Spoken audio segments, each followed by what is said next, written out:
All right.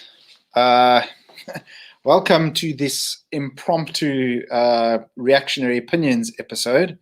I know this is a bit of a surprise and stuff, but Russell came over for dinner and we decided, we might as well do a little live stream. We were chatting about things in the week, and something that came up was the fact that at this point in time, the world there's this sort of global pandemic going on, and something that just becomes increasingly more and more evident every day is the fact that globalism is real, and that there is literally there's no way that you're going to be able to deny this.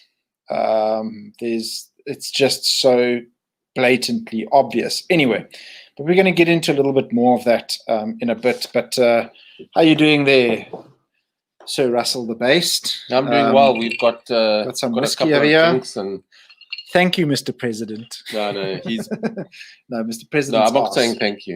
He's backside. Hmm. I'm not. I won't say. I'll never say thank you to CR. I don't call him Mr. I just say CR. Yeah, or Squirrel. I don't refer to him in his first or second name. I refer to him only by his abbreviated CR. Yeah. Because there's this thing that I just, when that man gets up and speaks, it is condescending, and it really is talking down to the general population. Him and his cronies really think there are some sort of special gods or something. They really rate themselves. So and they can't even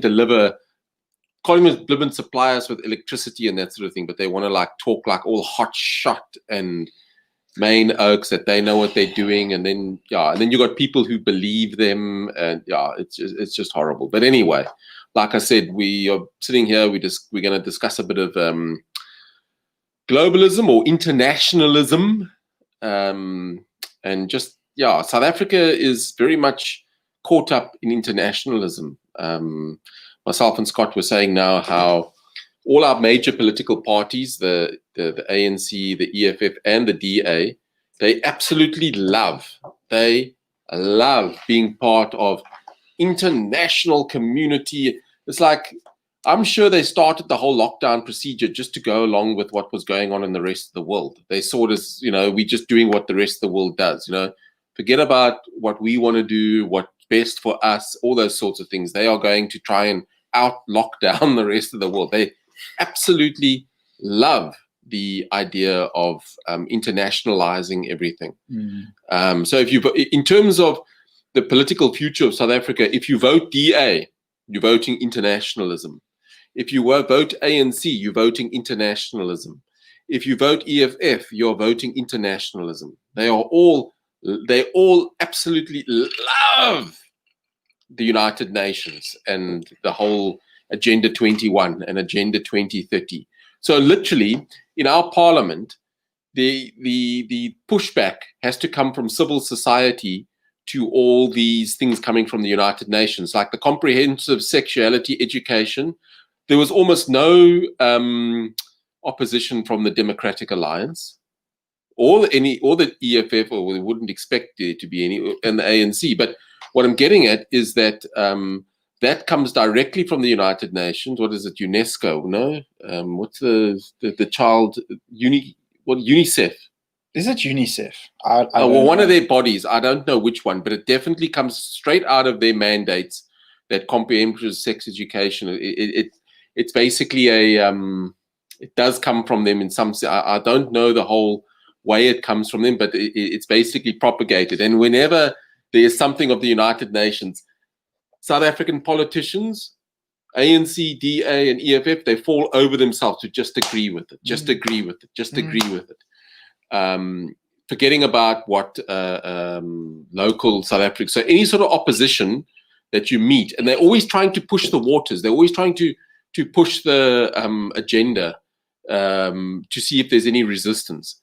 And civil society, the last maybe 5-6 years in South Africa, have realized, wait, hang on, we actually need to become really, really active, because there's nothing politically. It's like, I mean, the only real opposition to comprehensive sex education and all these sort of things came from civil society, from the grassroots, what the people were actually saying, not from political parties or anything. And there might be, look, I'm not saying every person in the DA, for instance, agrees with it. That's not what I'm saying. What I'm saying is every person that's a politician in the DA that's earning a salary from the state, they're on a party list. They got on that party list by sucking up and talking nicely and all that sort of, that can be taken away from them. So they are stuck in a way to kind of go along the flow, or they want to be unemployed. And that's a lot of what I'm getting at ultimately is that just don't put your trust in politicians to oppose certain things. Be very careful. Political parties won't oppose things that, how can I put it? They'll only, if there's enough civil society discourse against it, you might find some political parties jumping on the bandwagon for some political pull, you know what I mean? To kind of say, oh, well, we were on board with this all along. But that doesn't really happen, especially with internationalism, it doesn't happen. No. It doesn't happen. But it's really civil society has stepped up. And I think what's good about South Africa, the good news actually, is that kind of the cat's out of the bag now in South Africa, and civil society are now engaging directly with the courts and opposing everything. It's actually, political parties are starting to become irrelevant in terms of how people want to run their lives and how they want to do things and that sort of thing.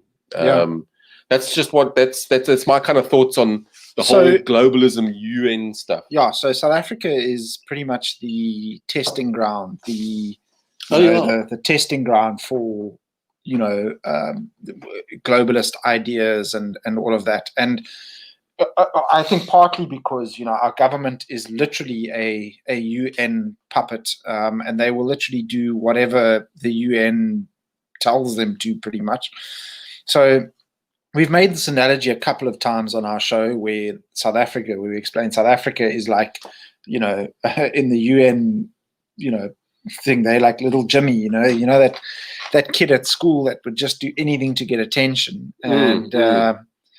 And our government is literally little Jimmy. Oh, don't eat that worm, little Jimmy. Oh, he eats the worm, kind of thing, And then everyone sits back and says, "Oh, I can't believe he did that," kind of thing. And this is the whole thing, like the South Africa is legitimately the sort of testing ground, a laboratory, if you may, for UN and globalist crappy ideas. Think of it, that whole curfew idea, that we started that curfew. We're the only ones in the world that had a curfew. Yeah. And guess what? Australia, so-called free country, has put a curfew in Victoria State, with Melbourne, most of Melbourne. Yeah. For a matter of, I think about 200 cases in a city of, I don't know, it's a big city. Must be a couple of million. At least 3-4 million people. Yeah. A few hundred cases, not deaths, not anything, just cases. I mean, come on, guys. And you sit there and you think to yourself, good Lord on earth, and people are not actually still not realizing that this is some sort of global agenda. And connect the dots. Just connect the dots. I mean, so anyway, we were watching, Russell watched the show. I didn't get time today to watch the show. On germ warfare, they had, I believe his name is pronounced Eustace. Eustace, yeah, it's Eustace. Not Justice. Yeah, Justice is like a anglicization, but it's actually Afrikaans. Eustace. Yeah. Okay. But it looked like in the English way, it would be spelled, the English version of Eustace would be spelled Eustace. Eustace. Oh, Eustace. Oh, yeah. Okay. So it's like the Afrikaans version of Eustace. I've heard of the name Eustace. But anyway, enough about Eustace's name. So he was talking with Germ about Agenda 21 and Agenda 2030. Now, we all know and are well aware of these agendas and the plans that the globalists have for the population at large. Essentially, what the whole thing is moving towards sort of the Great Reset. Again, remember, we spoke about this before on our show as well. It's taking everything that is natural and normal that works and replacing it with something abstract that doesn't work. Essentially how it works is basically the destruction of, one of their goals is obviously the destruction of whiteness as well. The destruction of the middle class, amongst many, many, many things. But anyway, what annoyed me is that these things these aren't conspiracy theories. I mean, at this point in time, maybe, 10, 15 years ago, you would have thought, okay, well, this is a little bit tinfoil hattish. Okay. But it's really not. This stuff is open and available for everyone to see. Yeah, it's in plain sight. In the chat, I was looking, when I was watching Germ Warfare, I was looking down in the chat, I was saying, oh, Germ's getting conspiracy theorists on his. It's not a conspiracy theory, more like conspiracy fact. Yeah, it's a conspiracy fact. It's the most bizarre thing ever. People just won't believe it, but it's true. It's kind of like we were talking with what's his name, Citizen Guardian last week on our show. It's kind of like that, It's almost like you want to put your head in the sand and just hope for the best, kind of thing. And the reality of it is, prepare for the worst. This is what it's always been. Prepare for the worst, and everything else. Sorry, Wizard Man. Oh, you didn't even say how's it, man. Yes, he says. He spelled it justice. Yeah, it's actually Justus. But yeah, I get you. He says he's a good man. Yeah, he is really a good man. How's it, Bar? I see Dad's there in the comments section as well. Good to have you. I know I told you that we weren't going to do a show, but we decided just to sort of wing it. But anyway, so yeah, the idea of there being some sort of, UN or New World Order and that sort of thing it's not a conspiracy. It's in plain sight. It's all over the place. It's everywhere you look, and to deny it is just ridiculous. One of the first things, basically the whole thing about let's just look at history, for instance, and let's look at particularly post World War II, right? So you had the Cold War for about 45 odd years, 50 years, right? And when the Cold War ended in 1990, essentially what happened is, all right, even George W. Bush Sr. got up in Congress and said, we are now in a position to forge a new world order. Oh, no, it's him now. I think, check, Rehan Naidu. Oh, God. Yes. Okay. Who's Rehan Naidu? I wonder. Yeah. Okay. Anyway, right. Carry on. So if you look at it, basically, if you look at it in 1990, all right, when the Cold War ended, the first thing the internationalists did is they got China into the World Economic, not the World Economic Forum, the World Trade Organization, all right? And the idea was to globalize the world by industrializing China. So China, they needed to build China up into an industrial force so that there could be some sort of balance in the system. They needed China's 1 billion people. They needed that market to come up, and they needed to to internationalize everything. A lot of the internationalism has happened since the 90s. And what they've done is that's when the Maastricht Treaty was signed in 1992, basically merging the European economies. Then you saw China coming on with the World Trade Organization. And then you saw South Africa, change in South Africa signing on to the international thing. And then it basically, the whole idea is that through the world financial system and the economies, all right, interconnect everybody's economies so much, all right, that nobody can resist a change in can resist the force as to where the major players want the world as a whole to go. So they can that way sanction and put a bullet to everybody's head. Yeah. So just a second over here. So Citizen Guardian, just ignore Rehan Naidu. He's that question and stuff was directed at us and all of that, but I know that he just can't handle two guys with massive levels of testosterone talking to each other that can deadlift far more than he can, you know. So just saying, Rehan. But Rehan, go chill somewhere, man, Rehan. Anyway, I'm probably pronouncing that wrong, but anyway, it's probably easy to say. It's not Rehan, it's Rehan, you know. Anyway, so anyway, carry on, Russell. Sorry. Yeah. So that's if I just look at it. Look, I'm not like I say, I'm not this guy that's done a major research and that sort of. This is just a casual observation of mine, looking back and thinking over the last 20 odd years as an adult, seeing the changes that have gone. If I really start looking at it, how things changed over these years and how they just wanted to herd everybody together into this internationalist monetary system. Like, for instance, the way money can move around and investments can be made easily around the world, taken in and out of countries. How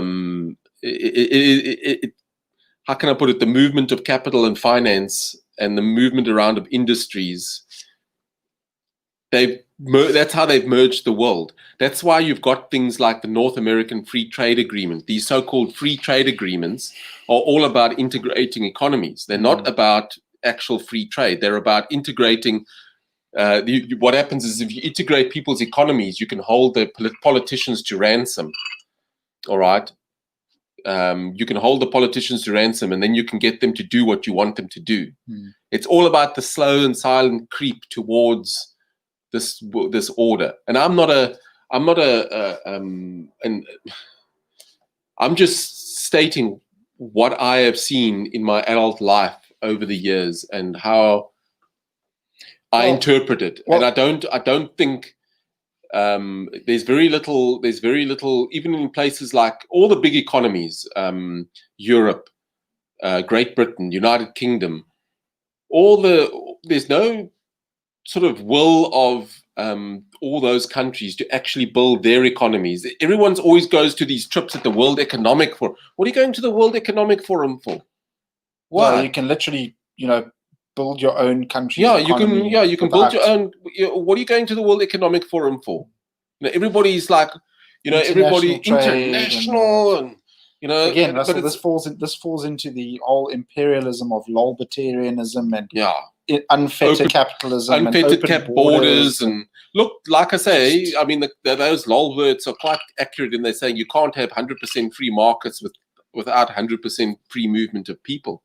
There's but who wants absolute 100% free markets? And anyway? well, that's what I'm saying. Yeah. You to have absolute free markets, you need free movement of people. And but it all ends up in a shitstorm. It does. It does. Absolute correct. Screw up. You know what I mean? It does. So what's correct. the point? So why should for instance, let's just use this example of how China was seen as the industrial hub for 40 years. For 40 years, how many people's generations and people worked as seamstresses in Woodstock, in Salt River, in the Cape Town fashion industry, all right, making good quality clothing.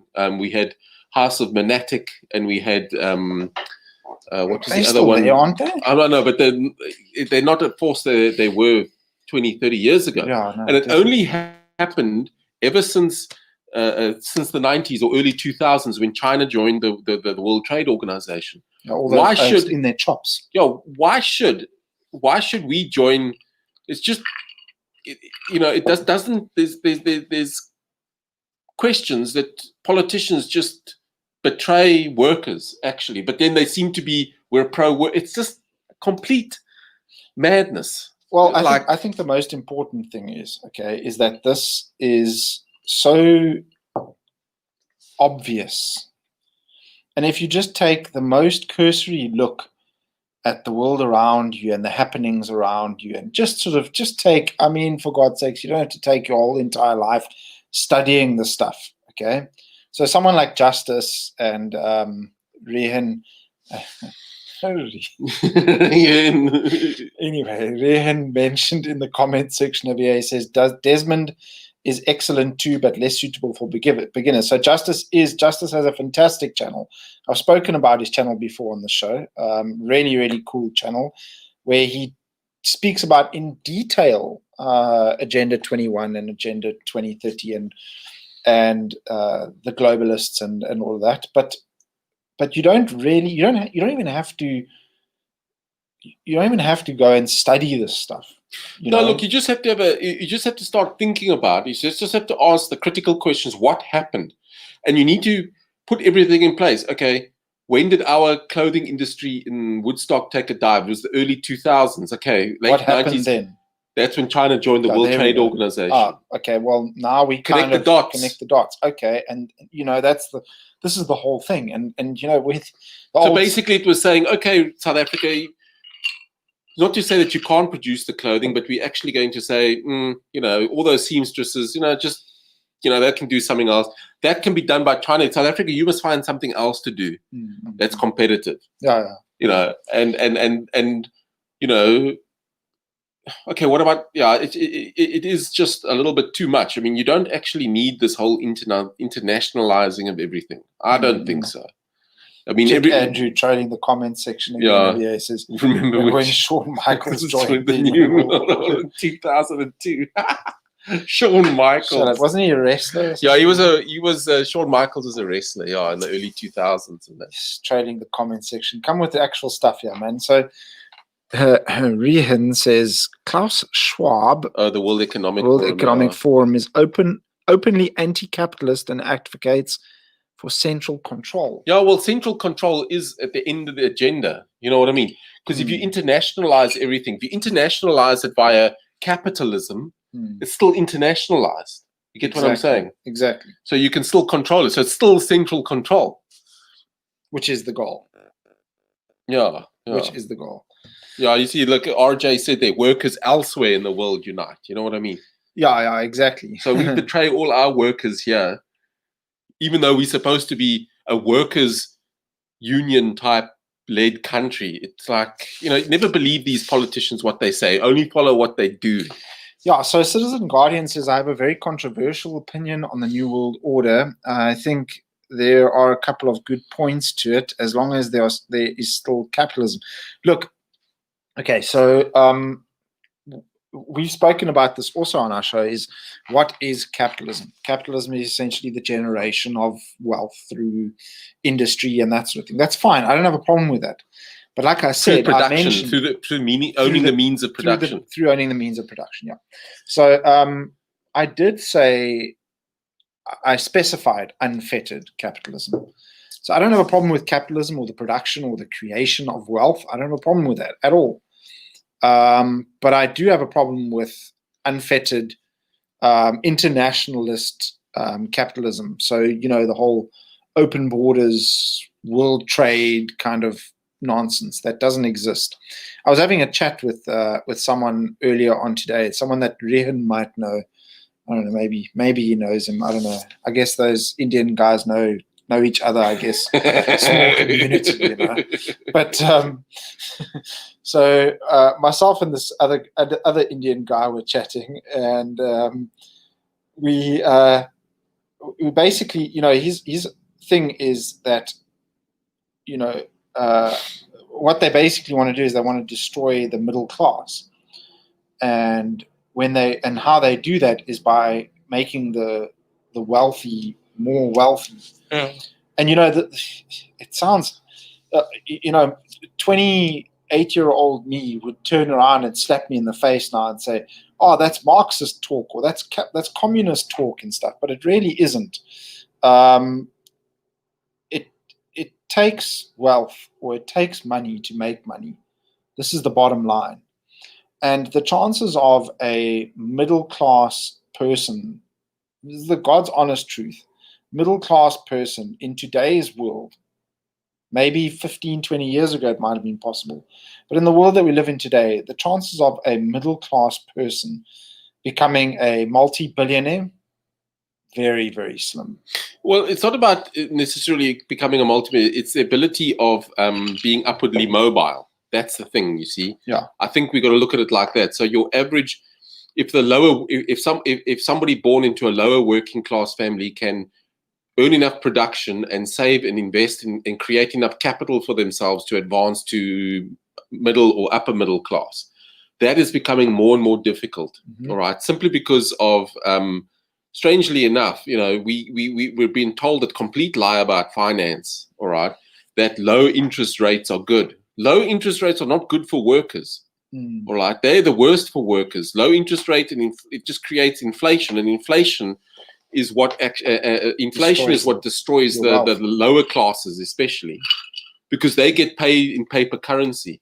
All right, and they cannot put away enough savings to earn interest to actually get real capital. You see, and that's how capital is formed. So they cannot. Somebody from the lower working classes needs to really work much harder than they would have had to 40 years ago to get into maybe the next level, which from a lower working class to a upper or middle class sort of scenario. Because it takes a lot of production, hard work, production, and investment to create the capital to move up, you see. And what they don't want is they basically just want a bunch of, and the ones at the top, the guys at the top benefit because what happens is if they own all the assets. And if you inflate the currencies and devalue and debase the currencies, it doesn't affect them because their wealth is secured in hard goods. They're not just selling their labor. You see, they own assets. And they control the means of production. So through inflation, they suppress wages as well, and they make more money. What is that thing that the Lolberts say? They say that what wealth is not labor or something. Huh? Isn't that what they say? Look, like I say, they say labor is not part of capital. Yeah, labor is not part of capital. Well, put it this way. Capital is the reinvestment into your business, right? Let's just say you've got a business, you're a farmer, or you've got a manufacturing company or something like that. If you want to expand generally, that expansion would involve acquiring more labor to produce more goods, right? Of course, yeah. So without labor, you've got no goods. Much. Well, yeah. You don't. How are you going to get? How are you going to create goods if you've got no labor? Well, there's machinery, there's labor, there's materialized. But you will need call out of a primordial soup. Yeah, but labor is one of the aspects, not the only aspect. Like a Marxist will say, labor is the only thing. Oh no. Of course not. The Marxists will say prices of goods are determined by the labor to produce them. Oh no, that's not true at all. But I mean, the thing is, labor. I think if you want to capitalize your business, which means invest more to produce more, you've got to hire more people. Of course. That's why labor, I feel, is actually part of capital. Of course, it is. In that sense, it's part of capital. But anyway, Lolberts don't know what the hell they're talking about. I don't know why we on this topic. But anyway, so I want to get back to the whole thing. Who was it that mentioned this earlier on? I want to just check here quickly. Oh, yes, it was the wizard that mentioned it. Where is it? He said, where is the comment now? Oh, there we go. Death to the Illuminati, the Kabbalah. Oh, that's pedophiles and all their satanic followers. The Kabbalah, the Satanists, pedophile, and all their satanic followers. Yes. Now, this is the whole thing, is these globalists are, without a doubt, Luciferian. Okay? Now, believe what you want to believe about, spiritualism, whatever. If you don't believe in Lucifer, that's fine. It's all fair and well. But if you want to look at Luciferian in the sense that they are, being a Luciferian is quite clear what you need to do. I mean, it's solve et coagula. We've spoken about this, but it's not some sort of weird, esoteric, hidden away kind of thing. Everyone knows what it is to be a Luciferian. So if you want to be a Luciferian, you you have to be evil, okay? Or if you are evil, you will eventually be drawn towards Luciferian sort of behavior. And this is what we're seeing all over. I mean, we all know that the globalists and all these guys behind it are caught up in all kinds of bizarre stuff like, human sacrifice, child trafficking, drinking of blood, and adrenochrome. If you haven't heard of adrenochrome, I suggest. Well, I don't know if you really want to look it up, but yeah, I mean, the thing is, yeah, okay, guys, I admit, I believe that. How can I put it? When it comes to that, there is. How can I put it? There've always been rumors about politicians and world leaders and captains of industry being involved in pedophilia for decades, going back to the 50s, 60s, 70s. That was there already, especially in the British political class. But now it's pretty much undeniable, pretty much out in the open now. Yeah. You know what I mean? And it's been going on for 40 odd years. Well, I mean, I think this has been the idea of specifically the child thing has been going on for far longer. So it's going on for 40, 50 years. No, longer than that. Probably, I believe that it is. That's why it's ancient. Well, there have been rumors for the last 40, 50 years. No, I mean, in the known of in the public sphere, yes, for the last 40, but it has been going on. I think it has. It has to happen. It has to happen. It's something that happens all the time. But then how we were having an interesting conversation earlier on today. I don't know if our viewers have seen this thing on Netflix. It's a show called Cuties. Let me just show you this over here. It's quite disturbing. Cuties. I'll just show you the. It's basically. It's about an 11-year-old Senegalese Muslim who's torn between, again, you see, I told you, torn between the traditional values of her background and a group of rebellious young girls. Okay, so go and check out the trailer and whatever. It's quite gross. It's quite disturbing and everything. But essentially what it's about is about this 11-year-old Sudanese girl, strong sort of traditional Muslim girl who is in France and finds these other girls who are twerking and dancing, and I mean they're wearing like tank tops and hot pants, and at the age of 11. I mean, it's just the most bizarre thing ever.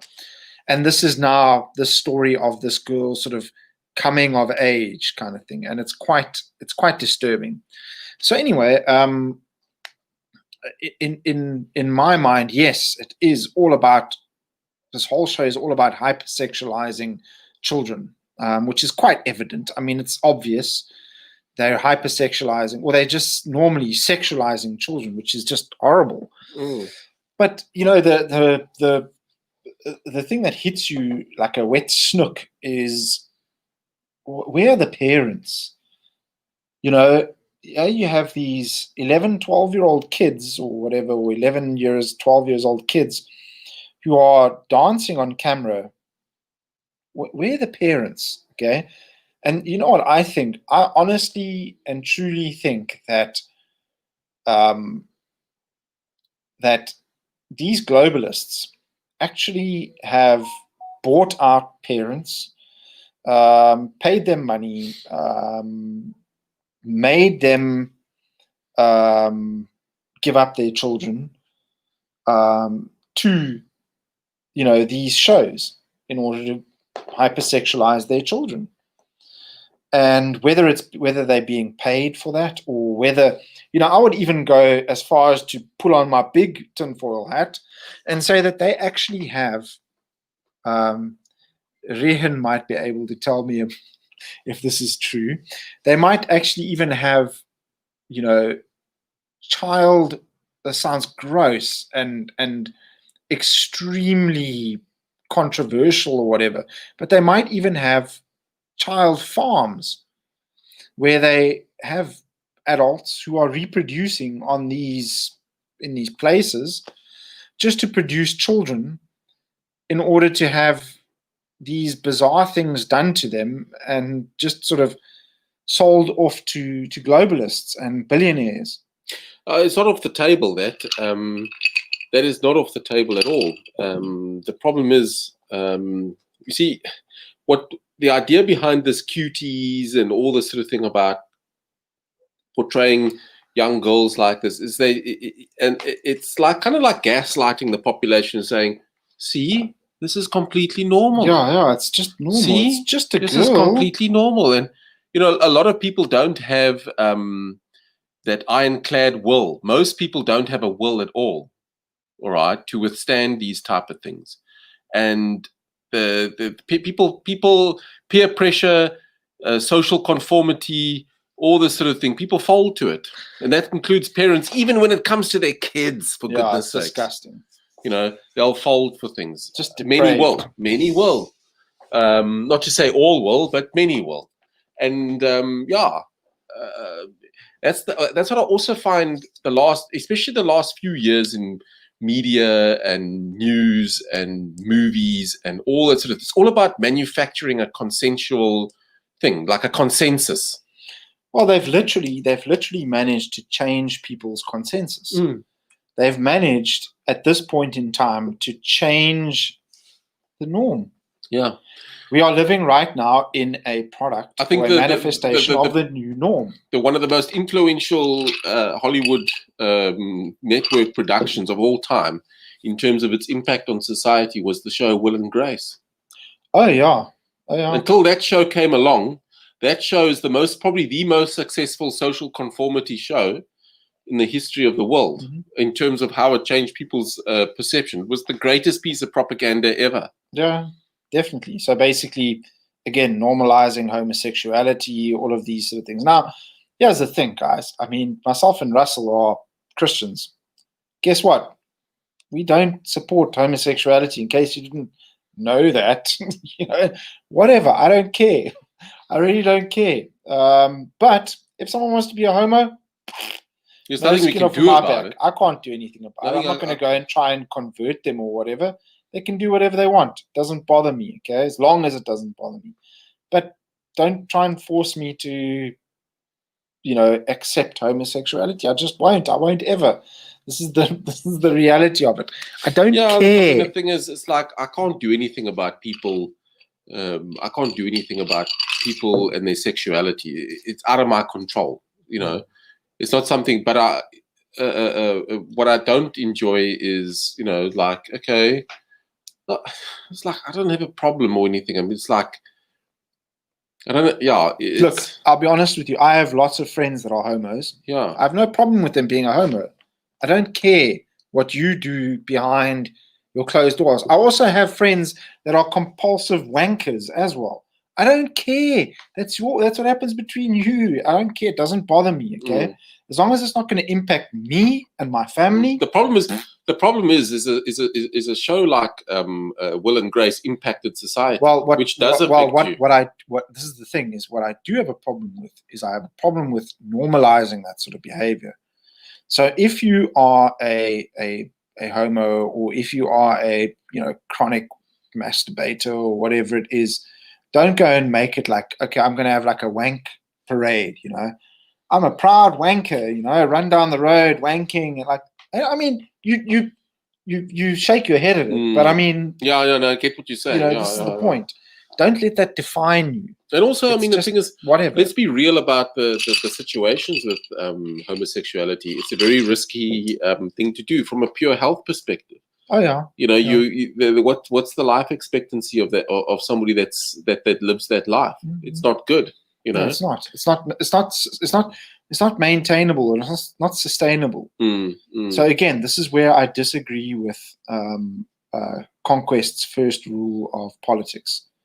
Is that he says that everybody's conservative about what they believe or what they know best.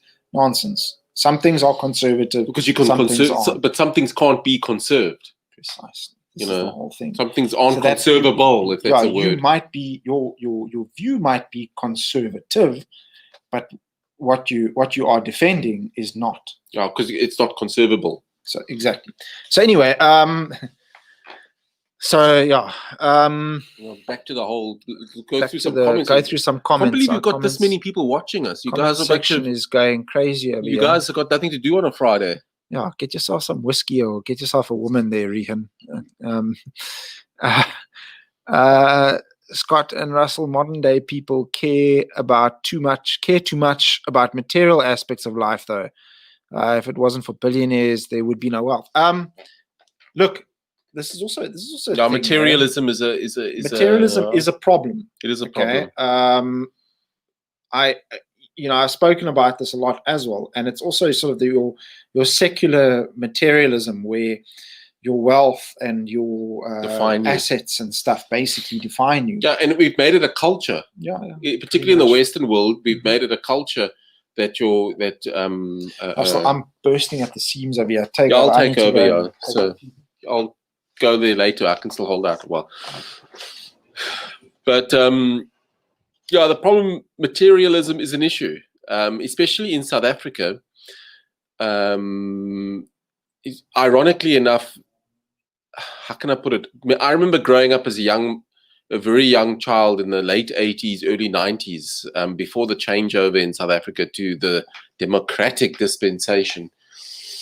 And post-democracy, materialism was actually a lot higher than it was before that.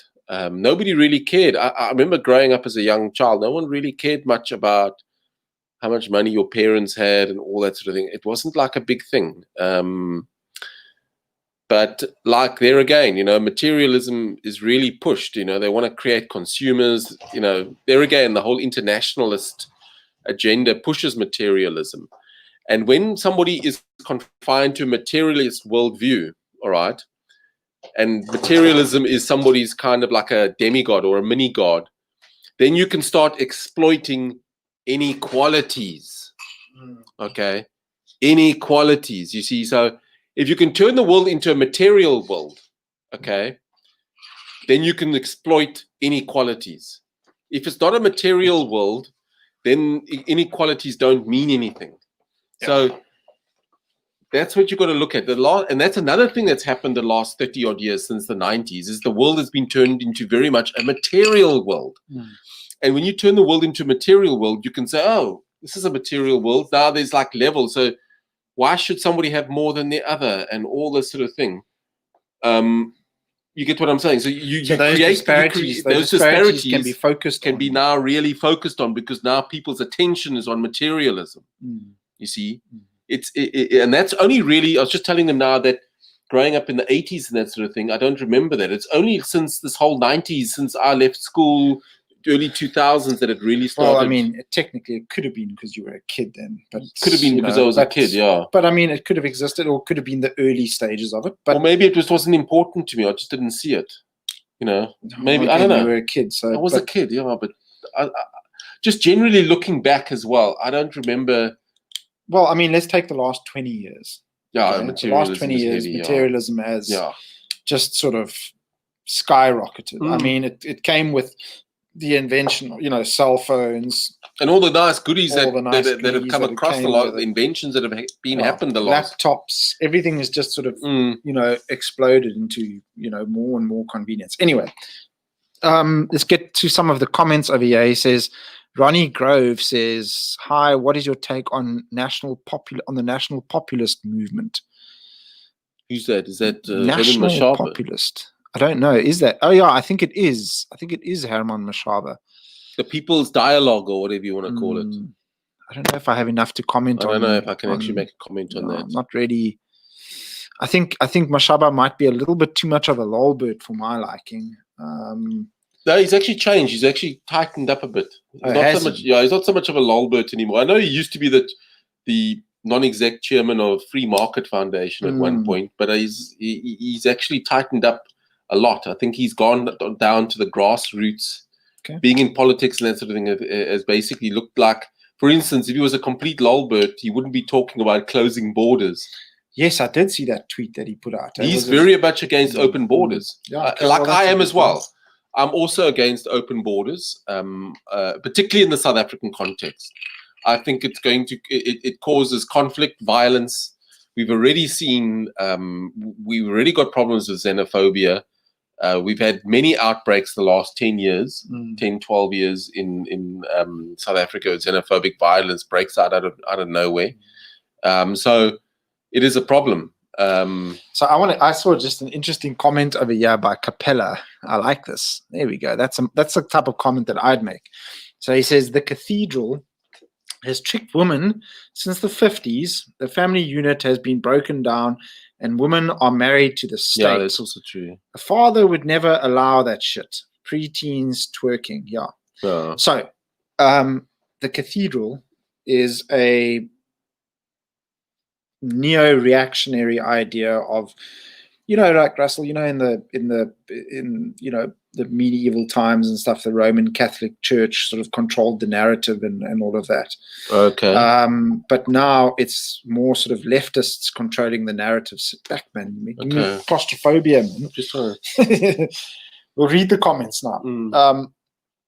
So the cathedral is essentially the media, the universities, all of these the globalists, the movie industry, all those sort of things. The globalists, the influences. Yeah, the influences, the influential, or the propaganda arm of the globalists, community, and they have sort of control the narrative or create the narrative. Okay, so he says, so they tricked women, yes. They basically falsified the idea of what a good man is in the 50s, because in the 50s it was sort of more focused on the family and all of that sort of thing. And the family unit's been broken down and women are married to the state. Correct, 100%. Yeah. And this is all through the welfare state, where men and women have children with no consideration of having to raise those children or look after those children and stuff. And the state steps in and becomes the father of that child. No, the state provides the resources that the father would ordinarily provide. Mm-hmm. So I like that comment, Capella. I really do. Citizen Guardian. Goodness me. Do you wait? Hang on. This looks like quite a strange question. Do you believe that aliens are separated the way we are on their planets, or do you think they have moved past that? Yes. I don't know about that. I'm going to shock you guys. I think we're the only life on in the universe. Sorry, guys. In the material sense, I think. Sorry. I think most of the look, like I say, my general feeling on aliens is that people's experience of them could actually be real, but it's not aliens from other planets. It's merely probably beings from other realms rather than aliens from other planets. That's kind of like but that's a difficult thing. It's a very difficult. That's a whole entire other stream there. Another story there. But thanks for the question, Citizen Guardian. So I see Citizen Guardian and Rihan are getting into each other in the comments section over there. I'm not gonna go into that. Rihan gets into everyone in everything, so he gets into me as well. Don't worry, Citizen Guardian. Rihan's very consistent. Yeah, he's a consistent. He's consistently an asshole, I guess. I'm just teasing all the Rihan. Sorry, but he's like got an endless supply of Indian names. I think the next thing was going to be like, Abdul Naika or something. I don't know. But look, in a nutshell, guys, I think that, it's absolutely undeniable that globalism is real and that it impacts our lives every single day. And if you choose to ignore it, choose to ignore at your own peril. But the idea of ignorance is bliss. I wouldn't be surprised if that's also another globalist, bullshit story thrown in the mix. Ignorance really isn't bliss. What will really set you free is knowing these things and understanding them. It might scare you a bit to think about these things, but the reality of it is that we have to, at some stage, swallow a black pill. Okay, this is the whole thing. Is the progression is, you are blue pilled and you just cruise around the world and everything's great and the world's lacquer and governments love you, blah blah blah. All of a sudden, someone hands you a red pill, and you take this red pill and yeah, Donald Trump, and this is cool, and capitalism and libertarianism, and don't tread on me, and all that stuff, and then it just becomes awesome, life's great, until the black pill comes along. When the black pill comes along, then everything's cuck. Then you become like Rehan, who's on a constant black pill trip, But you got to understand is that I choose to take the white pill. I choose to understand that Logos will prevail, and things get better. Promise you, things get better. In the end, you see, the thing is, things may be bad. You might even die not seeing the good come about. Yeah. But the good will come about. Yeah. Eventually, because the bad stuff is not sustainable. It has to die eventually. I mean, okay, look, we're talking. It's like I said, Russell. It's like we said. Certain things are not conservative in nature, which means they are not sustainable. So they just can't. So here's the thing. Okay, our earliest conversations or earliest mottos when we first started this channel was: get Jesus, get a wife, get children, get a gun, and get reactionary. And that was over a year ago, before all of this, before it became so obvious. And it's still so true to this day. Stay reactionary. Be aware of what's going on around you. And, things will get better. Capella says, do you guys... Rian's comment. I'm not even going to read it. Sis, man, Rian. So he says, Capella says, I'm talking about this comment that Rian made, Russell. Yeah. He says, do you guys know of Keith Woods? If not, check him out. I think you'd enjoy his content. Most of his content is on BitChute now. Yeah, BitChute is a free speech place. Yeah, BitChute's great. Some of our favorite people are on BitChute. Yeah, one of which is a Orthodox monk in a monastery in the mountains in Colorado. Yeah, he's also big into them. Yeah. Hey, Rehan. Rehan must know who we're talking about. Anyway, but anyway, anything else that you want to chat about, Russell? No, just. This was a nice. We just wanted to bring up the idea of the internationalism, and I don't support internationalism. I support the localization with optional trade with as who we please in the rest of the world. You know what I mean? On a case by case scenario. I don't believe that to have a better world, you need to internationalize everything. I don't believe that. I simply do not believe that. Yeah, one people, one world kind of thing. No, it's nonsense. That's all just. And I think it's actually just the vanity of politicians. You know what? We were watching. The vanity of politicians. Myself and Russell were watching a live stream on Facebook. Rehan probably knows this guy that we were watching, and it was a bunch of Zulu oaks just sort of singing and getting drunk together and all that sort of thing. We were joking around, and saying, well, this is the reason why they banned alcohol and stuff. But anyway, just a bunch of like good old Zulu oaks, just, singing and, drinking and dancing and stuff. It was brilliant. I enjoyed it. I thought it was great. Even though I'm not like a big fan of African culture and all of that, but hey, go for it. I don't have a problem with oaks doing that sort of thing. It's great. Know your culture, love your culture, and preserve your culture. And do what you do with your friends and whatever, your friends and your close relatives and whatever. Exactly. Rehan, your culture is what? Samosas and butter chicken. Samosas and butter chicken. Remember that video that was on Facebook about your uncle makes good chow? What is it? Making duck biryani. Duck biryani. Too classic. It was too funny. Classic. Rehan's also part of his tradition or his culture is also just being extremely low testosterone as well. No, part of his culture is just tuning oaks. Yeah, just tuning oaks. Big chest tune oaks.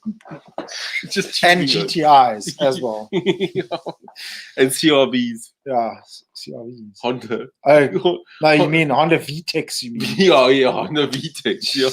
White guys. Yeah, white guys know nothing about white guys. Rides. Yeah. Anyway,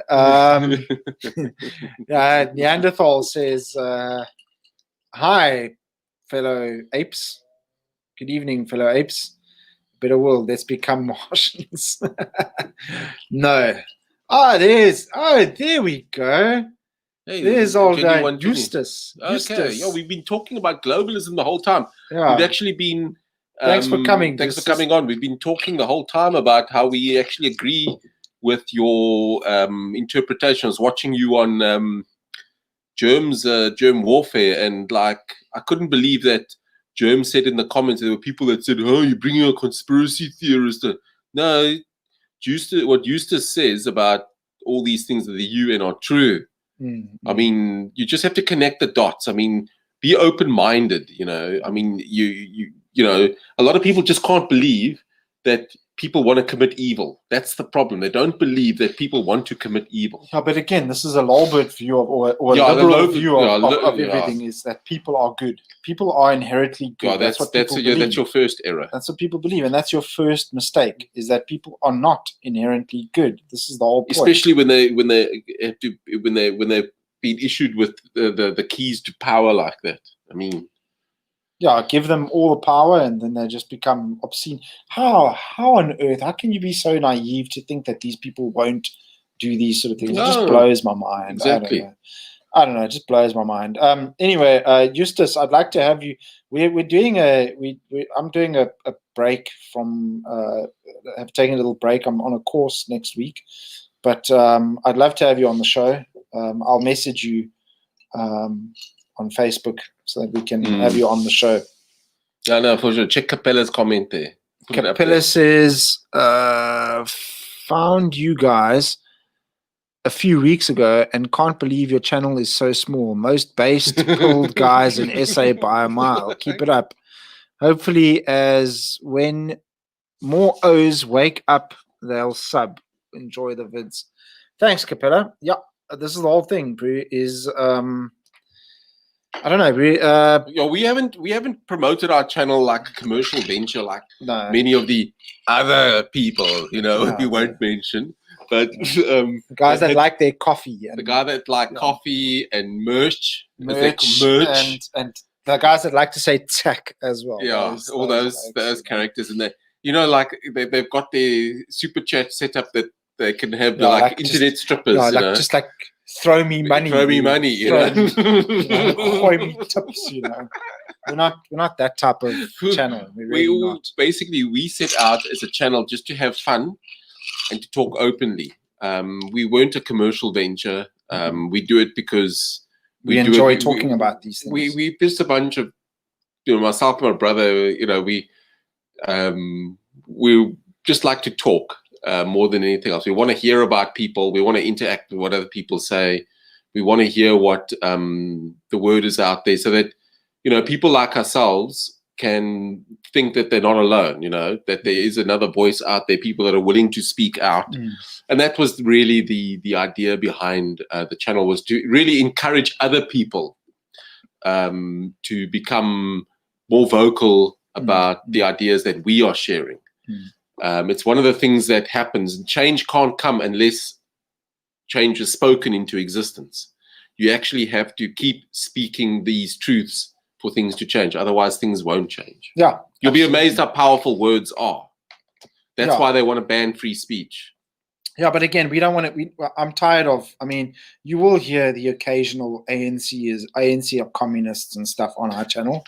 You will hear the occasional comment and stuff. But I'm tired of, like, oh, Nkosazana Dlamini Zuma is a thief. The ANC is corrupt. Oh, the EFF wants to steal your land again. Oh, I'm tired of that crap, man. Yeah, well, look, those are the obvious things, Those are the obvious things. That's okay. South Africans, stop talking about that cuck. We've moved past that. We know these oaks are thieves and they hate us. Okay, move on. We need to now talk about the serious things now, the real things, and the reason why those things exist. Yeah, okay? Check and the reason why I check merch with that. Check Rian 90s. He says, when's your merchandise line going to be ready? I want a reactionary opinion sticker to stick next to my old on my eye.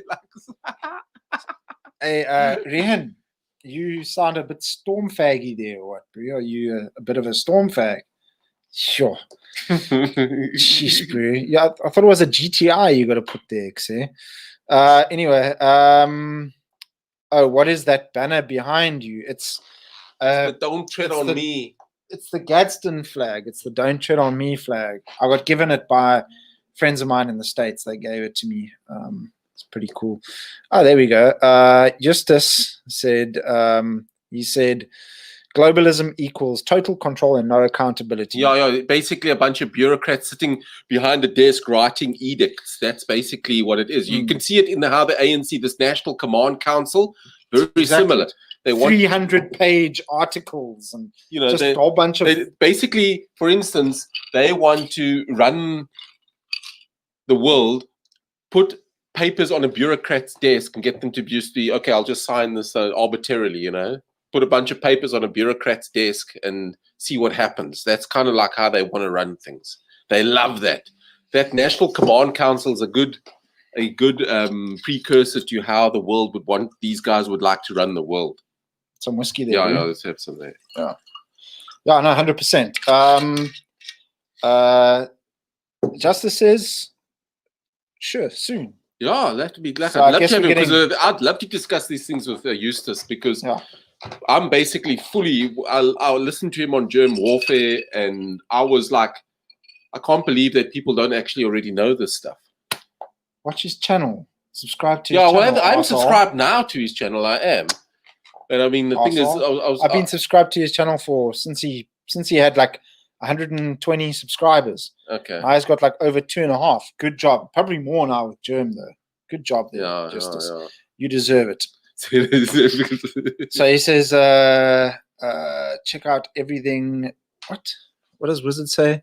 Check out everything's in what? No, what's it? Check out everything's inside me on YouTube. Very informative. Okay, we'll check it out. Oh. Just a ZACP, the ultimate lolbirds. For open borders, they're actually regressing. Yeah, well, you see, the thing is, they're this arbitrary free markets guys where you can't have proper free markets without the free movement of people, So I think basically almost like horseshoe theory, you got ZACP, EFF. And then around the back, horseshoe theory, For horseshoe theory, they basically, it comes to that sort of thing, they end up being the same. Yeah. What's going on over here? Citizen Guardian asked, what's our opinion or what's our thoughts on Jordan Peterson? I think he brought, for me personally, I like the guy. I think he wasn't able to land the killer punch, but he got the good conversation started. Yeah. He wasn't based enough to kick the door down and. He's Canadian. What do you expect? Yeah, but the thing is, he did open the door for the discussions to be had, which I appreciate. But yeah, but that he book fell of his, short. that book of his was pretty much Jordan Peterson plagiarizes common sense. 12 Rules for Life. I got the book and I've read it. It's an interesting book. He uses good stories and ways to explain things, and it affirmed what I already knew. But he basically plagiarized common sense. But but in today's world, he was a good input. That's what I would say. I mean, no, I mean, he was nowhere near based enough to actually, like Russell says, fire the death shot kind of thing. But he was never going to land a killer blow. There we go. Proudly Neanderthal says, "What is the killer punch?" Bring me some ice there as well. What is the killer punch? Well, the killer punch is also, again, I don't know if we can. It's my turn to go. Yeah. I don't know if I can tell you what the killer punch is. Citizen. Oh no, not Citizen Guardian.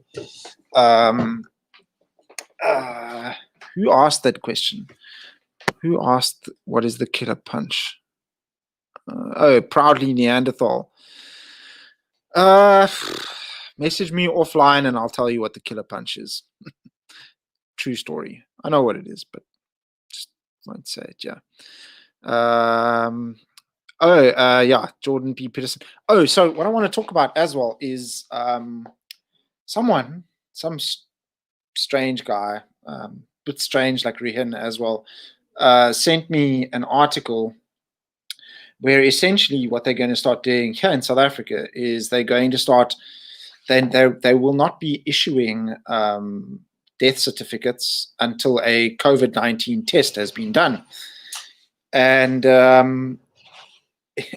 mean, obviously they want to inflate the numbers, the death numbers, because if they have the death count up, then they can justify further measures for lockdown or for stricter lockdown measures and stuff, If people are dying out there, then, lock everyone down. And this is basically, again, it's just every single thing, every single tactic, every single move. It's almost like it's not even, let's face it, the world right now has become microscopic. So you have to really be good to be able to slide something under people's noses nowadays. And people are noticing this stuff. It's becoming so obvious that these things are real and that these things exist and that these globalists have these ideas and all of that. But anyway, that's something else. That's another channel. Yeah, well, look, I mean, I like the way he says Illuminati cabal. Yeah, no, look, I mean, how can I put things? In the 90s, a lot of this New World Order stuff started coming out of the woodwork. You had back in, guys were already starting to talk about it back in the 90s. It started to come out really then when the likes of I don't know, are we allowed to even say, I don't want to say they might shut down our YouTube channel, but a particular fellow from Austin, Texas. Oh, what? AJ. Andrew Johnson. Yeah, that guy. Yeah. Right. Yeah. I don't want to mention his name on YouTube because they might cancel our show, shut down our channel. But he started coming out already in the 90s. I remember him watching a video of his where he told the story about how the original conspiracy theorists who have turned out to be 100% right. Oh, that's are actually the John Birch. Is actually the John Birch Society. And they were the original conspiracy theorists from about the 1950s already. They foresaw all this sort of thing. They already said this is the plan. Back in they were just way, way, way ahead of their time. And it really started gaining traction only really in the 90s after the Cold War. And I'm afraid you just need to have an open mind, connect the dots, stop thinking that government bureaucrats are there for your good pleasure or for your service. Hey, and Did you see? You probably didn't see it, but the new trailer for Call of Duty has Yuri Bezmenov. Who's that? Bezmenov on it. Bezmenov? He's that Soviet what's it? He left the Soviet Union. Defector. That's Defector. it, yeah. And he talks about in the trailer for this thing. He talks about the whole.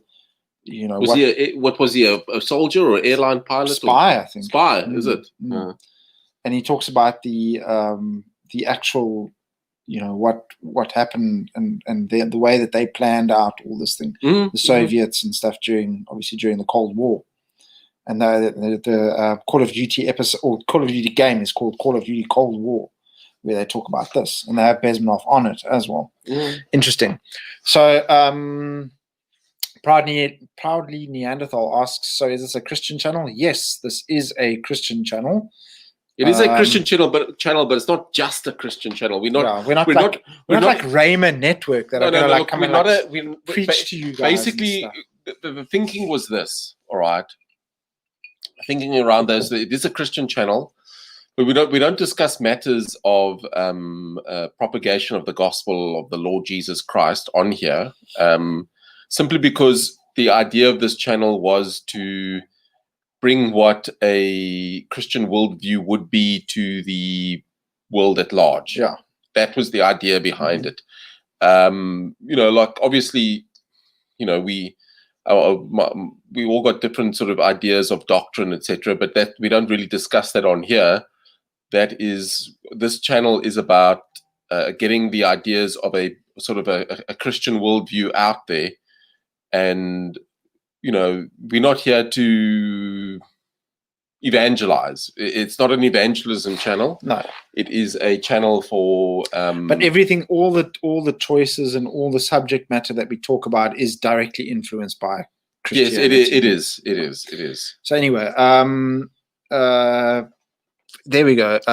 Thank you, Justus. He says, Bezmenov was a propaganda expert. His job was to receive foreigners into the USSR, keep them drunk, and show them how good it was. Ah, okay. Real propagandist. Makes sense, yeah. Proper propagandist.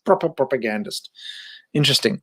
What's going on in the comments section? There we go. Wizard says conspiracy fact. Yeah, they've often said that. Yeah, and you've got it. Yeah, there's always a conspiracy. Sometimes it's a theory, and very often it's a fact.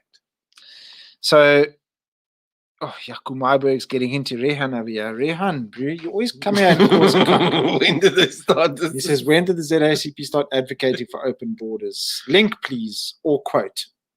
I'm pretty sure. As far as I knew, right from last year's elections, open borders. Most of the guys I know, open borders, ZACP. Yeah, pretty much, yeah. Anarchists, lolberts, the whole lot of them. Pretty much, I understand them to be open borders. Yeah. Maybe I'm wrong. Maybe it's a misunderstanding, but that's what I understand. I always thought they were open borders, but anyway, what does he say? Read Christoph's post about Zimbabweans today. Okay, so this is basically explaining what it was about.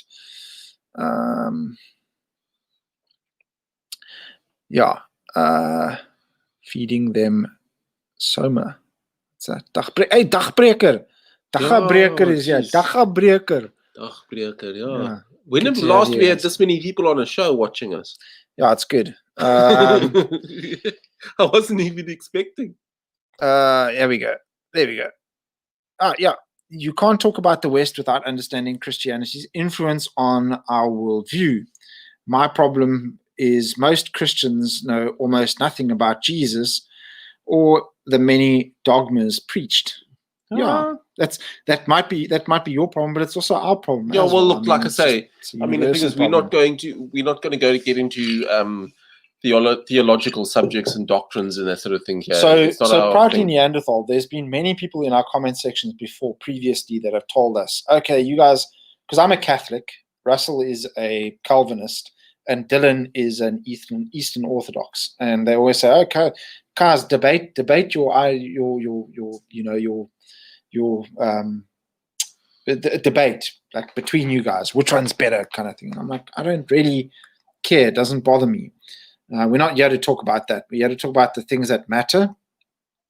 And as far as I'm concerned, my Calvinist brothers and my Eastern Orthodox brothers, we're all Christians. We all affirm the fundamentals of Christianity, and that's all that really counts.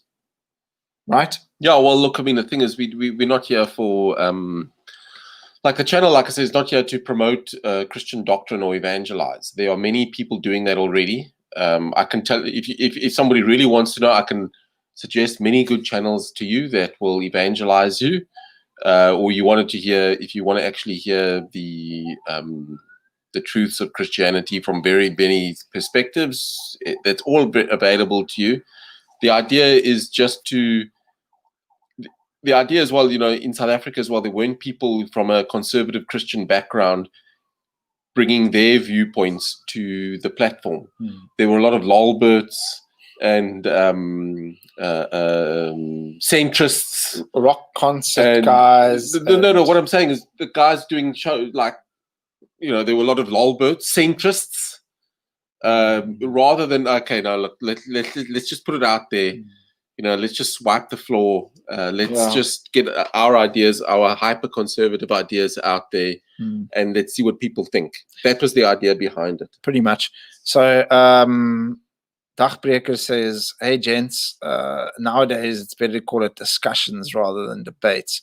So look, Dagbreker, what we will do, I guess we will probably do it eventually, is we will have these discussions on our show. And, you know, myself, Russell, and Dylan have had many, many discussions in person in this very room about our beliefs and our ideas and, well, not our ideas, our faith and all of that, and the differences between Calvinism, Catholicism, and Eastern Orthodoxy. But maybe we will just do a live stream sometime about that. But anyway, that's a different topic. Chris Kroll, Cookie, what's happening, bro? He says, any death or sickness seems to be tagged with COVID-19, which is why the numbers are where they are, basically not where they're supposed to be. Where exactly is the government getting these numbers from? Well, it's easy to fabricate numbers, really. Just put it on the death certificate. Just put it on the death certificate. Fabricate them. Yeah, I still say there's dodgy stuff going on with the Western. I used to rate the Western Cape's data that they were producing up until about a month ago. But the last 3 weeks, I would say about the last 3 weeks, their data's gone haywire. It's not following consistencies. No. The deaths are way too high. The hospitalizations for the number of people, so-called active cases, are way too high. Something's gone on with the data. It's not actually making sense. Like the wizard says, they're sucking it out of their thumbs. Pretty much. You know, they always were. I mean, I still remember I had so many intense debates around the COVID numbers, particularly in the Western Cape, that I said, no, to hell with this. I took, right from the beginning, I put on a spreadsheet and I drew graphs, I drew logarithmic graphs, I drew everything, and I cross-checked it to international figures and that sort of thing. And the Western Cape's data lined up exactly with international trends. Like infections peak after 90 days from the first infection. Then they start tapering off, all this sort of thing. We did that. We showed the graphs in our show. Yeah, we did one of our shows. And it was like, if you actually look at those figures as they are, if people could have been shown the graphs and as the figures were coming through, people would have gone, oh, okay, it's not so bad. Yeah, it's not so bad. Yeah, let's not hide in our houses. Let's not hide in our houses. Wear masks and that sort of thing. And I mean, if you watched ENCA as your news source, you know, and you took it to heart, you'd be absolutely petrified. I mean, no wonder some people are still wearing masks. Go to the beach. I mean, I refuse to wear visors. I refuse to wear a mask if I walk on the beach here. Or if I go for a run. I will not be wearing a mask. I will tell you this. Guys. You go to our local beach over here, which is Blowberg in Cape Town. Packed. Very few masks in sight, realistically. Well, actually, quite a lot of masks. But I would say about a third. Relatively, yeah. I mean, a third has masks on. The rest don't care anymore. Most people don't care.